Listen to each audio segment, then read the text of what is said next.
detail po ng plano niya ay ipinapaalam niya po sa atin.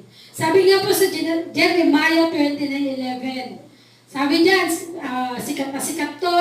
Tama po, sabi diyan, sapagkat batid kong lubos ang mga plano ko para sa inyo. Mga planong hindi ninyo ikakasama kundi para sa inyong ikabubuti. Ito yung mga planong magdudulot sa inyo ng kinabukasan punong-puno ng pag-asa. Amen po.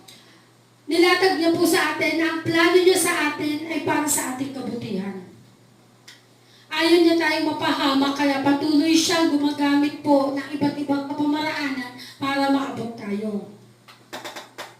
Sa Isaiah po, sabi sa Isaiah 1:18, halikayo at tayo'y magpaliwanagan, sabi ni Yahweh.